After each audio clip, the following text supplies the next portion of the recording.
সিলেটে টানা বৃষ্টিতে টিলা ধসে একই পরিবারের ৪ জন নিহত হয়েছে। ভোররাতে গোলাপগঞ্জের বক্তিয়ারঘাট এলাকায় ঘটনা ঘটে। প্রত্যক্ষদর্শীরা জানান, টিলার পাদদেশে রিয়াজ উদ্দিনের বাড়ি। টানা বর্ষণের কারণে ভোররাতে টিলা ধসে পড়ে তার ঘরের ওপর পড়ে। সে সময় ঘুমন্ত ছিলেন সবাই। খবর পেয়ে ঘটনাস্থলে যায় ফায়ার সার্ভিস। উদ্ধার করা হয় রিয়াজ উদ্দিন, স্ত্রী রহিমা খাতুন এবং 2 সন্তান আব্বাস ও সামিয়ার মরদেহ। এ ঘটনার স্বজন প্রতিবেশীদের মাঝে শোকের ছায়া নেমে এসেছে। দর্শক, এই মুহূর্তে ঘটনাস্থলে আছেন সহকর্মী নাবিল হোসেন। যাচ্ছি তার কাছে। নাবিল, টিলা ধসে দুর্ঘটনার বিষয়ে কি তথ্য আছে আপনার কাছে, আর সিলেটের আবহাওয়া পরিস্থিতি এখন কেমন দেখছেন একটু জানাবেন।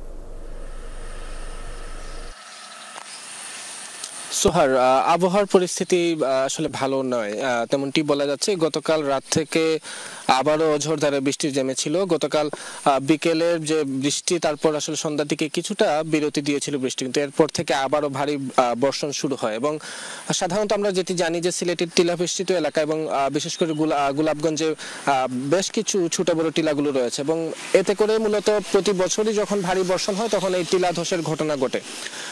গতকাল রাত 3টার দিকে মূলত এই ঘটনাটি ঘটে, এবং এরপর স্থানীয়রা মূলত প্রথমে উদ্ধার অভিযান চালান, কিন্তু তারা ব্যর্থ হন। এবং সাথে সাথে যখন ফায়ার সার্ভিস ও প্রশাসনের কর্মকর্তাদের জানানো হয়, তারাও কিন্তু ঘটনাস্থলে পৌঁছাতে বেশ বেগ পেতে হয়েছে, তাদেরও বেশ খানিকটা বিলম্ব হয়েছে। তার মূল কারণ যেহেতু টিলাবৃষ্টিত এলাকা, ফলে টানা ঝড় বৃষ্টির কারণে কিছু কিছু সড়কে আসলে গাছ পড়ে গিয়েছিল, কিছু সড়কে মাটি ধসে গিয়েছিল, ফলে তাদের সেগুলো সরিয়ে সেখানে পৌঁছাতে পৌঁছাতে আসলে ভোর হয়ে যায়, এবং তারপরই মূলত সেই উদ্ধার অভিযানটি চলে। এবং আমাদেরকে উপজেলা প্রশাসন জানিয়েছে যে এখন পর্যন্ত আসলে 3 জনের মরদেহ তারা উদ্ধার করতে পেরেছেন।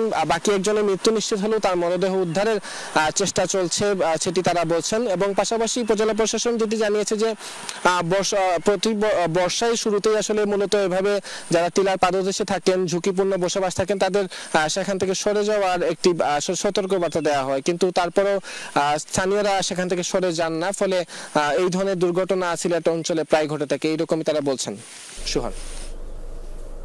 নাবিল, অসংখ্য ধন্যবাদ আপনাকে।